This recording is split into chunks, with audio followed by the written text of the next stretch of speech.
I still can't sleep properly since it happened 2 weeks ago. I've been trying to make sense of it, but nothing seems to fit. I figured maybe writing it down might help, or someone here might have experienced something similar. My grandmother has this old house about 40 minutes outside of town. She's been living alone since my grandfather passed away 3 years ago, and I try to visit her at least once a month. Last month, my girlfriend Melissa decided to come with me. We planned to stay the weekend, catch up with Grandma, help her with some yard work, that kind of thing. The first day went fine. We arrived Friday evening, had dinner with Grandma, watched some TV, and chatted about family stuff. Nothing unusual. When it got late, Grandma showed us to the basement where she had set up the pull-out couch for us. It's actually a nice finished basement, carpeted with a small bathroom, TV, and some old furniture. I'd stayed down there plenty of times before without any issues. We said goodnight to Grandma around 11:30, went downstairs and got ready for bed. Melissa was tired from the drive, so she fell asleep almost immediately. I stayed up scrolling through my phone for about an hour, just the usual mindless social media stuff. Around 1 in the morning, I finally decided to go to sleep. I turned off my phone, put it on the side table, and settled in next to Melissa. The basement was completely dark, except for the tiny green light from the smoke detector in the corner and the dim glow of the digital clock on the DVD player. I could hear Melissa's steady breathing beside me and the occasional creak of the old house settling. I was just starting to drift off when something changed. It's hard to describe exactly what happened next, but I'll try my best. First, there was this sudden wave of comfort that washed over me. Not just regular comfort like when you're cozy in bed, but an extreme, almost drug-like euphoria. It was so intense and came on so suddenly that it immediately felt wrong. I hadn't taken anything, hadn't been drinking, nothing. But this feeling was overwhelming, like being wrapped in the world's warmest blanket while simultaneously feeling weightless.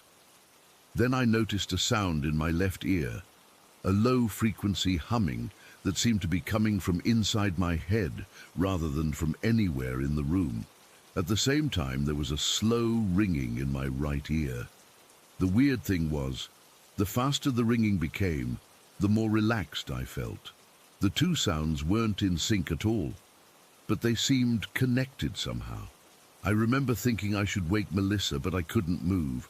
Not like sleep paralysis where you're trying to move, but can't. It was more like I didn't want to move, even though a small part of my brain was screaming that something was very wrong. My eyes were completely open in the darkness. I know they were open because I could see the smoke detector light and the clock. But then I started seeing other things. Other rooms in the house began manifesting in my vision, like I was somehow seeing through walls or being transported to different parts of the house simultaneously. I could see Grandma's living room, her kitchen, the upstairs hallway, the guest bedroom, all flashing before me in sequence, one after another.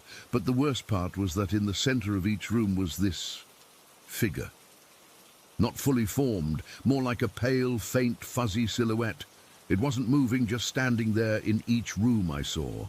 The visions were cycling faster and faster, and with each cycle, that euphoric feeling started to transform. It changed from comfort to something else entirely, a sharp, painful terror that I've never experienced before or since. It was like my brain was being squished from inside my skull. The pressure was unbearable, and the anxiety that came with it was crushing. Imagine the worst panic attack you've ever had, multiply it by 100, and add physical pain. That's what it felt like. And all the while I couldn't move a muscle. I was completely paralyzed. My eyes were still open, but I couldn't blink, couldn't turn my head, couldn't even wiggle a finger. I was trapped in my own body while these visions flashed before me, and my brain felt like it was being compressed. The hallucinations eventually faded, but the paralysis remained. I was lying there, fully conscious, staring at the ceiling of my grandmother's basement, unable to move or speak. I could feel my heart racing in my chest, hear the blood rushing in my ears, but I couldn't do anything about it. I've had sleep paralysis before. I know what that feels like. The pressure on your chest, the feeling of a presence, the inability to move. This was completely different. With sleep paralysis, I'm usually half asleep and struggling to wake up. This time I was fully awake the entire time, and the paralysis came after the hallucinations, not before. I don't know how long I was frozen like that. It felt like hours, but it was probably only minutes. I was desperately trying to move anything, a finger, a toe, my eyelids, just to break whatever hold this thing had on me. Finally, after what seemed like forever, I managed to move my pinky finger. It was tiny, just a slight twitch, but it was enough. Like a dam breaking, control rushed back into my body all at once. But instead of relief, what followed was even more terrifying. My entire body started shaking uncontrollably, not like shivering from cold, but violent tremors that I couldn't stop no matter how hard I tried. My teeth were chattering so hard I thought they might break, and my limbs were jerking like I was having some kind of seizure. I've never experienced anything like it. The shaking was so intense that it woke Melissa up.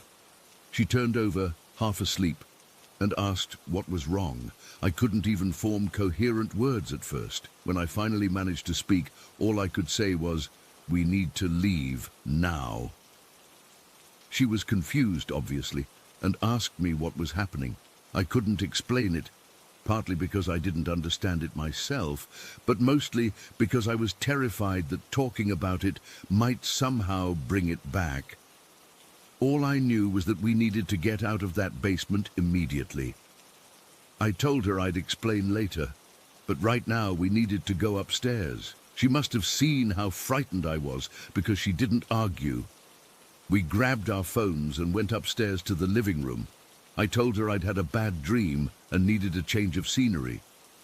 It wasn't true, but I couldn't bring myself to describe what had actually happened. We spent the rest of the night on Grandma's living room couch. I didn't sleep at all. Every time I closed my eyes, I felt like those visions might come back. The sensation of my brain being compressed lingered for hours, like an echo of the original pain. My body continued to tremble periodically throughout the night, random spasms that I couldn't control. The next morning, I made up some excuse about the basement being too stuffy, and we moved our things to the guest bedroom upstairs. I avoided going back to the basement for the rest of the visit.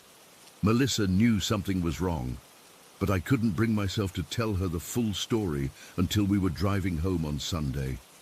Even now, 2 weeks later, I still get random moments where my body starts shaking without warning.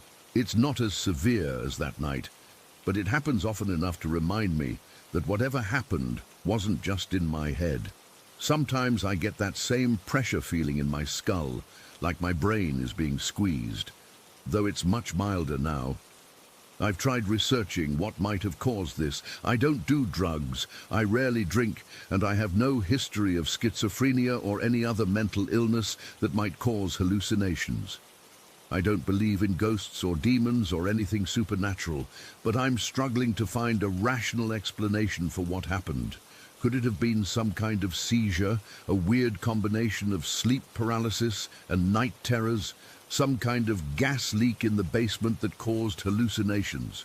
None of these explanations seem to fit exactly what I experienced. The thing that scares me the most is the possibility of it happening again. I haven't been back to my grandmother's house since then, and honestly, I'm not sure I can ever sleep in that basement again. But what if it follows me? What if it happens in my own apartment next time? I keep thinking about those pale silhouettes standing in each room. Were they watching me? Were they waiting for something? And why did I feel that extreme comfort before the terror hit? It's like whatever it was tried to lull me into a false sense of security before attacking. I haven't told my grandmother about this. She's lived in that house for over 40 years, and as far as I know, nothing strange has ever happened to her there. I don't want to worry her or make her feel unsafe in her own home. But part of me wonders if she's experienced something similar and just never talked about it. So that's my story. I still don't have any answers, and I'm not sure I ever will. All I know is that whatever happened in that basement was real, at least to me, and it's changed me in ways I'm still trying to understand. If anyone has experienced anything similar or has any idea what might have happened, please let me know. I just want to make sense of it and hopefully make sure it never happens again.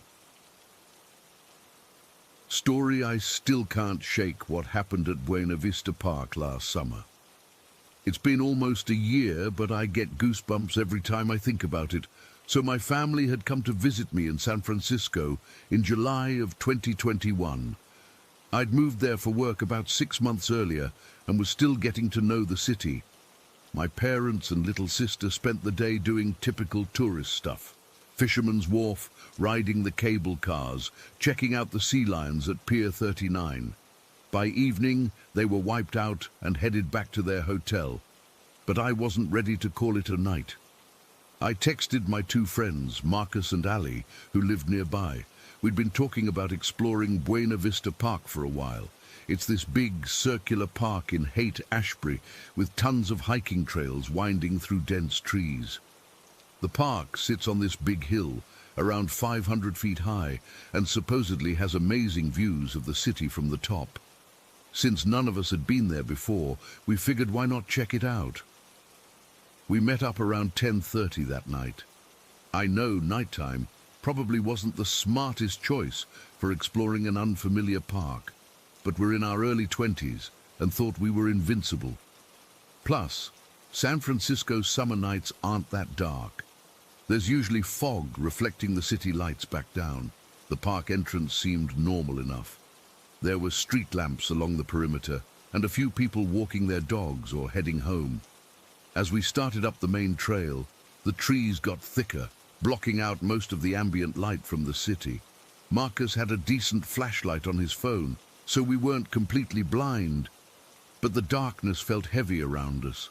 The trail twisted upward through the trees, and I remember noticing how quiet it got. No traffic noise, no people, just the occasional rustle of leaves. About 10 minutes into our hike, I saw the first person, just a solitary figure walking on a parallel path maybe 30 feet away. What struck me as odd was how they moved, deliberate, focused, head down, wearing what looked like a dark hoodie. No flashlight, no phone screen glow, nothing. They weren't making any noise either. No footsteps, no branches breaking, just gliding through the darkness. "Did you see that person?" I whispered to Ali. She nodded but didn't seem bothered. Probably just someone taking a shortcut home. We kept climbing. The paths were confusing. They split and merged and wound around in ways that made it easy to lose your bearings. About 5 minutes later, I spotted another lone figure. This one was cutting directly through some bushes off-trail. Again, dark clothes, head down or maybe hooded, moving with this weird, purposeful energy. No acknowledgement of us whatsoever. "That's the second person we've seen alone in the dark," I said to Marcus. He shrugged. "It's San Francisco, man. People do weird shit here all the time." He was right. I'd seen enough oddities in my 6 months living there that I tried to brush it off. But something about these silent figures felt off. As we climbed higher, we spotted more of them, always alone, always in dark clothing, always moving with that same strange intentionality, never making a sound, never acknowledging us with so much as a nod or hello. I counted at least 5 different people, all exhibiting the same behavior. Some followed trails, others just cut straight through vegetation. "Is this normal?" I asked my friends, trying to keep my voice casual. Like, is this park known for something I don't know about? Ali looked uncomfortable. "I've never heard anything specific about Buena Vista, but it's giving me weird vibes." Marcus tried to play it cool, but I could tell he was getting unsettled too. "Let's just get to the top, check out the view, and head back down," After about 20 minutes of hiking, we reached what seemed to be the peak, a grassy clearing with some benches. The view was incredible. The San Francisco skyline spread out before us, lights twinkling through patches of fog, the Golden Gate Bridge barely visible in the distance. For a few minutes, we forgot about the strange people and just took in the scene. We sat on a bench for maybe 10 minutes, pointing out landmarks and taking a few photos. The night air had gotten colder, and I was starting to think about the warm ramen place near my apartment. Should we head back down? I suggested. That's when Allie grabbed my arm. Her fingers dug into my skin so hard it hurt. "Guys," she whispered. "Look." I followed her gaze and felt my blood turn to ice. At the edge of the clearing, about 75 feet away, stood a group of people. Not just a few, I'm talking at least 20 individuals. They were arranged in this bizarre formation, not clustered together like normal groups, but spaced apart in this deliberate way, like they were maintaining exact distances from each other. They were all wearing dark clothing, all silent, and all staring directly at us. The worst part? I recognized some of them as the solitary figures we'd seen on our way up. They'd somehow all gathered here, as if they'd been coordinating the whole time. "What the fuck?" Marcus breathed. My mouth went dry. I've never felt more unwelcome anywhere in my life. It was like we'd stumbled into something we weren't supposed to see. Like we'd crossed some invisible boundary into territory that didn't belong to us. None of them were moving. None of them were speaking. Just standing there, staring with what I can only describe as hostile intent. I couldn't make out all their faces in the darkness, but the few I could see looked expressionless. My heart was pounding so hard, I thought it might burst from my chest.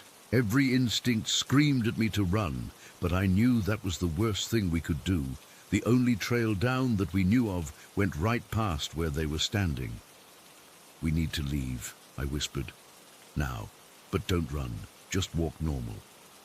Allie's voice was barely audible. "They're blocking the path." "Then we walk right toward them," I said with way more confidence than I felt. "Like we belong here just as much as they do." Marcus nodded, his face pale in the dim light. "Stay together." We stood up, trying to appear casual, and began walking directly toward the silent group. Each step felt like moving through molasses. My legs were shaking so badly, I'm amazed I didn't collapse. As we got closer, I could see them more clearly. Men and women of various ages, all with that same blank expression. They didn't speak to each other or acknowledge one another in any way. It was like they were connected by some unspoken understanding. When we were about 20 feet away, something even more unsettling happened. They began to move, not away from us, but to the sides of the trail, forming a kind of gauntlet we would have to walk through. "Keep going," I murmured. "Don't make eye contact." But I couldn't follow my own advice. As we approached, I locked eyes with one man standing at the front of the group, balding with black hair on the sides, maybe in his 40s. His stare was so intense it felt physical, like he was reaching inside me and rooting around in my head. I still see his face in my nightmares. We entered their gauntlet. The air felt electric, charged with something I couldn't name. Every hair on my body stood on end. They were close enough that I could have reached out and touched them, close enough that I could smell them. A strange, earthy scent that reminded me of wet soil. Not a single one spoke. Not a single one moved. They just watched us pass with those empty stares. It took maybe 30 seconds to walk through them, but it felt like hours. When we finally cleared the group, I expected to feel relief, but the sensation of being watched only intensified. I knew without looking that they had all turned to stare at our backs. We maintained our pace until we were around the first bend in the trail, out of their sight. Then Marcus grabbed both our arms and pulled us into a jog. "What the fuck was that?" he hissed. "What the actual fuck?" Allie was trembling.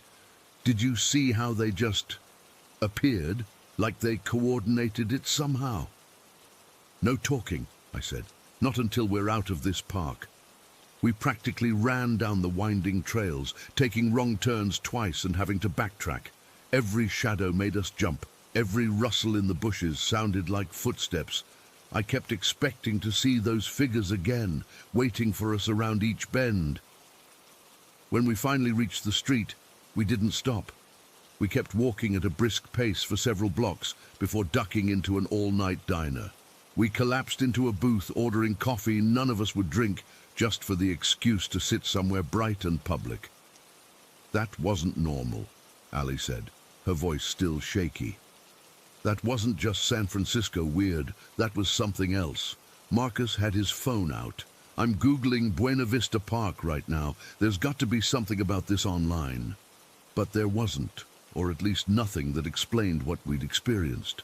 Some vague mentions of the park being creepy at night or having strange energy, but nothing about silent figures in dark clothing who gather and stare. Here's what keeps me up at night. We never heard them speak to each other, never saw them use phones, never witnessed how they communicated or coordinated. Yet somehow, they all knew to gather at that specific spot, at that specific time, and form that specific formation. Like they shared a hive mind. And what would have happened if we'd shown fear, if we'd run, if we'd taken a different trail down? I can't shake the feeling that we narrowly escaped something terrible just by maintaining our composure. I've lived in San Francisco for over a year and a half now, and I've never gone back to Buena Vista Park. Never will. Sometimes when I'm walking around the city at night, I catch glimpses of solitary figures in dark clothing, walking with that same purposeful energy, heads down or hooded, and I walk the other way. Story 15. I've lived in Chandler, Oklahoma my entire life. 23 years in the same small town where everyone knows everyone's business. So when I discovered something literally minutes from my house that nobody had ever mentioned, it blew my mind. I've always been into urban exploration, abandoned buildings, old structures, places with history. There's something about standing where others stood decades or centuries ago that gives me this connection to the past. Most weekends, I'm researching some forgotten spot to check out. This happened last summer in July. It was a regular Thursday, and I was scrolling through some local history forums when I stumbled across a brief mention of an abandoned graveyard near my town. According to the post, it was located just off Highway 18, maybe 10 minutes from where I lived. The weird thing was, I'd driven past that area hundreds of times and never noticed anything resembling a cemetery. The post mentioned it was the site of an old schoolhouse from the early 1900s, with unmarked graves scattered throughout the property. Apparently, it had been largely forgotten except by the few families who still had loved ones buried there. The original poster said they'd visited to photograph headstones for a genealogy project, but left quickly because the place gave them bad vibes. I immediately texted my sister Kayla. She's 2 years younger than me and usually my partner for these adventures. Unlike me, she's not super into the historical aspects, but she enjoys the thrill of exploring places most people avoid. Found an abandoned graveyard like 10 minutes from our house. Want to check it out tomorrow? She responded almost instantly. Is it haunted? Lol. Probably not, just old and forgotten, but we should go in the daytime just to be safe. Fine, but if I get possessed, I'm blaming you. We agreed to head out around 10 the next morning. I spent that evening researching more about the location. There wasn't much information available, just a few forum posts mentioning its existence and rough location. No official records I could find, which was strange for a cemetery. One post mentioned the schoolhouse had burned down in 1927, with several children inside. But I couldn't verify this information anywhere else. The next morning was bright and clear.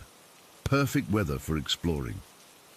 We took my car, a beat-up Honda Civic that's seen too many back roads. I brought my camera, a bottle of water, and a small backpack with some snacks. Kayla wore boots, which turned out to be smarter than my choice of sneakers. Finding the exact location was harder than I expected. The directions were vague, off Highway 18 past the old Miller property, and we drove back and forth along the same stretch of road 3 times before spotting a small dirt path cutting through the trees. There was no sign, no marker, nothing to indicate what lay beyond. "This has to be it," I said, turning onto the path. It was barely wide enough for my car, with branches scraping against the windows as we inched forward. After about a quarter mile, the trees opened up to reveal a clearing, and there it was, the graveyard. It was smaller than I'd imagined, maybe the size of a football field, completely overgrown with tall grass and weeds that obscured many of the headstones. Some graves were marked with simple stone crosses, others with more elaborate monuments that time and weather had worn down. The whole place was surrounded by dense woods, isolating it completely from the main road. "This is creepy as hell," Kayla muttered as we got out of the car. "How has nobody ever mentioned this place to us?" I wondered the same thing. Our town isn't that big, roughly 4,000 people, and folks usually gossip about everything, yet somehow this place had slipped through the cracks of local knowledge. We moved carefully through the tall grass, conscious of not stepping directly on graves. Many of the headstones were so weathered that the inscriptions were illegible, but some still displayed names and dates. The most recent burial I found was from 1971, but most were from the early 20th century. The silence was the first thing that struck me. Even though we weren't that far from the highway, no traffic sounds reached us, no birds chirping, no insects buzzing, just complete stillness that made our footsteps sound unnaturally loud as we crunched through the overgrowth. "I think the schoolhouse would have been over there." I pointed toward the far end of the cemetery, where the ground seemed to form a slight depression. We made our way in that direction, stopping occasionally to examine particularly interesting headstones. One that caught my attention was a small angel statue standing over what appeared to be a child's grave. The statue's face had been worn completely smooth by time, giving it an eerie, blank appearance. The inscription read, "Mary Elizabeth Watson, beloved daughter, 1916-1923. We had been exploring for about an hour when we reached the clearing where the schoolhouse once stood. All that remained were some scattered foundation stones and what might have been the remnants of a chimney. Now just a pile of crumbling bricks half buried in the earth. That's when we heard it for the first time. Footsteps. Fast, deliberate footsteps moving through the grass somewhere behind us. I turned quickly, expecting to see another visitor. Maybe a local coming to tend to a family grave, but there was nobody there.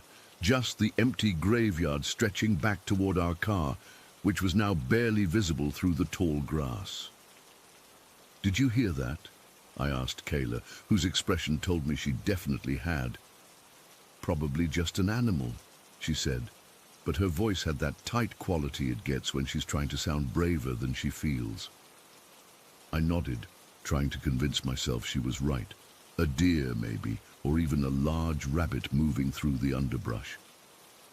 We continued examining the schoolhouse foundation, but the easy conversation we'd maintained earlier had died. We were both listening now, on edge. 5 minutes later it happened again. Footsteps, but this time they were faster, more aggressive, and sounded unmistakably like someone running directly toward us from the direction of the older graves. I spun around, heart hammering, and again saw nothing but empty space. The footsteps stopped abruptly, as if whoever or whatever was making them had frozen in place when I turned. "Okay. I don't like this," Kayla said, grabbing my arm. "Let's go." I started to agree when the footsteps began again, this time from multiple directions. It sounded like several people running through the grass, circling us, drawing closer with each pass. But the grass wasn't moving except where the wind touched it. There was nobody there. That's when the real fear hit me. This wasn't someone playing a prank. This wasn't an animal. This was something I couldn't explain, and it was getting closer. "Run," I don't know which of us said it, maybe both of us, but suddenly we were sprinting back toward the car, struggling through the high grass. I could hear the footsteps keeping pace with us, sometimes ahead, sometimes behind, sometimes right beside us, close enough that I felt like if I reached out, I would touch something. I've never run so fast in my life. I didn't dare look back or to the sides. I just focused on the distant shape of my car and pushed forward, my lungs burning. Kayla was right beside me, her breathing as ragged as mine. When we finally reached the car, I fumbled with the keys, my hands shaking so badly I could barely hit the unlock button. The footsteps were right behind us now, so close I could almost feel breath on my neck. We threw ourselves into the car and slammed the doors, hitting the locks immediately. For several long moments, we just sat there, gasping for air, not speaking. Outside, the cemetery looked peaceful again. Nothing moved except the grass swaying gently in the breeze. "What the actual fuck was that?" Kayla finally whispered, her face pale. I shook my head, unable to form a coherent response. My hands were still trembling as I started the car. Neither of us wanted to stay there a second longer than necessary. As we drove back down the narrow path toward the highway, I glanced in my rearview mirror. The graveyard was disappearing behind us, looking innocent and abandoned once more. But I couldn't shake the feeling that something was watching us leave. Once we were safely back on the main road, I pulled over at a gas station. While Kayla went in to buy water, we'd left our supplies behind in our panic. I sat in the car and frantically searched for more information about the cemetery on my phone. What I found chilled me even more than our experience. Multiple forum posts and a few obscure paranormal websites mentioned the exact phenomenon we'd just encountered. Invisible footsteps chasing visitors through the graveyard. Some accounts described apparitions walking among the graves, translucent figures dressed in early 20th century clothing. Others mentioned hearing children's voices calling for help, only to find no one there when they investigated. According to one post from a local historian, the schoolhouse had indeed burned down in 1927, with 6 children and a teacher trapped inside. They were supposedly buried in unmarked graves on the property. Another comment claimed that several of the older graves belonged to victims of a smallpox outbreak in the 1890s, hastily buried to prevent further spread of the disease. Compared to some of the stories I read, our experience seemed almost tame. But sitting there in the safety of my car, remembering the sound of those footsteps getting closer and closer, I felt a kind of fear I'd never experienced before. A deep primal terror that something beyond my understanding had tried to reach us. When Kayla returned, I showed her what I'd found. We sat in silence for a while, processing everything. "I don't think we should tell people about this," she finally said. "They'll either think we're crazy or they'll want to go see for themselves." I agreed. Some things are better left alone. It's been over a year now, and I've never gone back to that graveyard. I've driven past the turn-off many times since then, and each time I feel an inexplicable pull, like something there is calling me back. But I resist. Some places have a history that doesn't want to stay buried, and some memories are best left undisturbed. I still can't explain what chased us through that forgotten cemetery that day. Sometimes I try to rationalize it. Maybe it was the wind playing tricks, or our own footsteps echoing strangely in that isolated place. But deep down, I know what I heard, what I felt, and it's the not knowing that haunts me the most. Not knowing what would have happened if those footsteps had caught up to us.